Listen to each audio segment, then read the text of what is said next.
John Lawrence के विरोध एवं निरंतर आदेशों के उपरांत भी कुछ जुनूनी अंग्रेज दिल्ली को ढाते जा रहे थे। अंग्रेजों के मुख्य शत्रु मुगल एवं उनकी कौम के लोग थे, इसलिए अकबराबादी मस्जिद, कश्मीरी कटरा मस्जिद, शेख कलीमुल्लाह जहानाबादी का मकबरा, मौलवी मोहम्मद बाकर का इमाम बाड़ा, दरीबे का बड़ा दरवाजा तथा बुलाकी बेगम का मोहल्ला ढा दिए गए।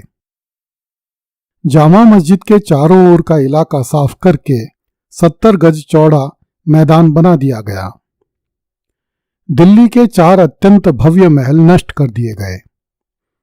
झज्जर, बहादुरगढ़ और फर्रुखनगर के नवाब तथा वल्लभगढ़ के राजा को फांसी पर चढ़ाने के बाद उनकी दिल्ली स्थित हवेलियों को धूल में मिला दिया गया। शाहजहां की पुत्री जहानारा द्वारा बनवाई गई कारवां की सराय भी तोड़ डाली गई, जिसमें देश विदेश से आने वाले यात्रियों को ठहराया जाता था। अब इस इमारत के कुछ खंडर ही दिखाई पड़ते हैं।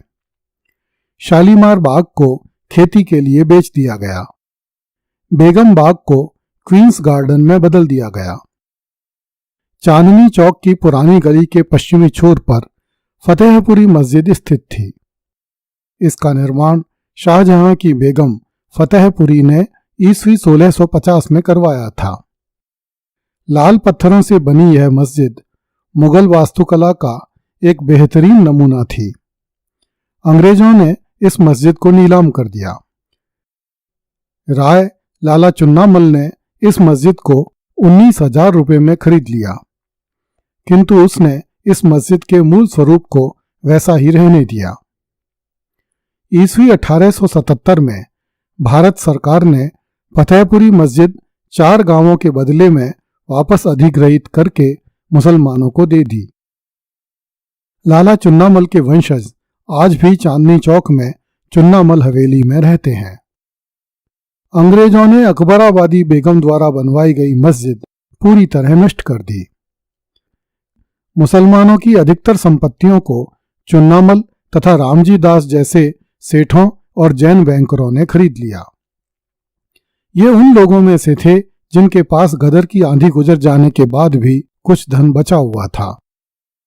नील का कटरा में रहने वाले कुछ सेठों ने समय रहते ही अंग्रेजों को एक मुश्त राशि देकर अपने घरों को लुटने एवं नष्ट होने से बचा लिया था। एक अन्य हिंदू बैंकर ने जीनतुल मसाजिद खरीद ली, जो पूरी बगावत के दौरान जिहादी बगावत का एक मुख्य केंद्र रही थी।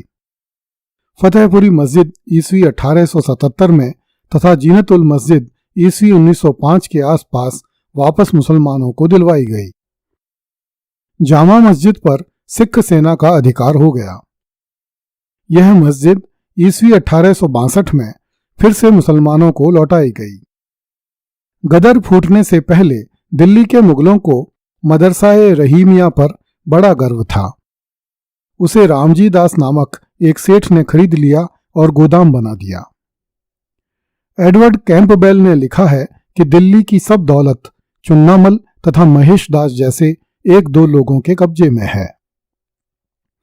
रॉबर्ट हैरियट ने बादशाह को फांसी दिलवाने के बहुत प्रयास किए थे, किंतु उसकी पत्नी हैरियट टाइटलर को दिल्ली के नष्ट हो जाने पर असीम दुख हुआ।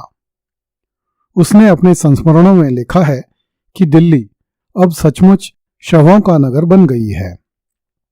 नगर की चुप्पी मृत्यु जैसी कष्टप्रद है। थोड़े से घर साबुत बचे हैं, किंतु वे पूरी तरह खाली पड़े हैं। आतताई अंग्रेजों द्वारा दिल्ली में किए जा रहे हिंसा के तांडव ने दिल्ली में बहुत कुछ बर्बाद कर दिया, किंतु जॉन लॉरेंस भी जी जान से दिल्ली को बचाने में जुटा रहा। उसके प्रयासों से हिंदू जनता शांत होकर बैठ गई। उसके मन में अंग्रेजों के प्रति इस गदर से पहले जो नफरत थी, उसमें कोई अंतर नहीं आया, किंतु उनके लिए अंग्रेजों का शासन उन मुगलों से बेहतर था जो इतने कमजोर होकर भी सत्ता का केंद्र बने रहने का नाटक करते थे। इन कमजोर मुगलों से न कुछ करते बनता था और न वे सत्ता से विलग होना चाहते थे। अब हिंदुओं के लिए कम से कम इतना तो था कि सत्ता का केंद्र दो जीभ वाले विषैले सर्प की बजाय एक जीभ वाले विषैले सर्प के पास आ गया था।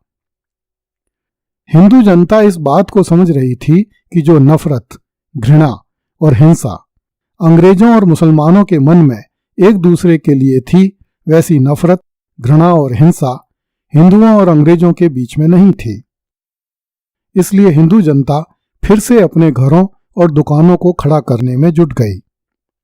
किंतु दिल्ली के मुसलमान परिवारों की मुसीबतें कम होने का नाम नहीं लेती थीं।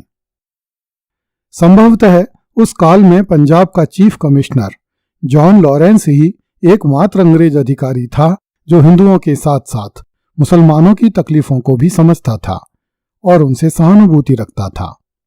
किंतु अंग्रेज उन्हें ही बागी मान रहे थे, इसलिए उनके साथ रियायत बरतने को तैयार नहीं थे। फरवरी 1859 में जॉन लॉरेंस को स्थानांतरण करके इंग्लैंड भेज दिया गया। इंग्लैंड में लॉरेंस का स्वागत नायकों की तरह किया गया। स्वयं महारानी विक्टोरिया ने उसे अपने महल में बुलाकर उसकी सेवाओं की प्रशंसा की। आज भारत के हिंदू और मुसलमान भले ही जॉन लॉरेंस की शांतिपूर्वक दी गई सेवाओं को याद नहीं रख पाते हों, किंतु वास्तविकता यह है कि इस शांति दूत ने सैकड़ों निर्दोष भारतीयों को फांसी के फंदों से खींचकर उन्हें जीवन प्रदान किया। कंपनी सरकार ने जॉन लॉरेंस को 2000 पाउंड की वार्षिक पेंशन स्वीकृत की। महारानी की सरकार ने जॉन लॉरेंस को प्रिवी काउंसलर नियुक्त किया तथा काउंसिल ऑफ इंडिया का सदस्य बनाया। उसे कई बड़े बड़े पदक और सम्मान दिए गए। बैरन एवं सर की उपाधियां उस पर न्यौछावर की गईं। जॉन लॉरेंस को निर्दोष भारतीयों के प्राण बचाने का असीम पुण्य तब प्राप्त हुआ जब जनवरी 1864 में उसे भारत का गवर्नर जनरल एवं वायसराय बना दिया गया। थियो मेटकाफ को भी ऑर्डर ऑफ बाथ दिया गया, किंतु उसका इससे अधिक सम्मान नहीं किया गया। थियो मेटकाफ ने उपेक्षित सा जीवन जिया तथा ईस्वी 1883 में केवल 54 साल की उम्र में लंदन में ही उसका निधन हो गया। अगली कड़ी में देखिए, लाल किले की चांद सी सूरत वाली औरतें फटे पजामे पहनकर सड़कों पर घूम रही थीं।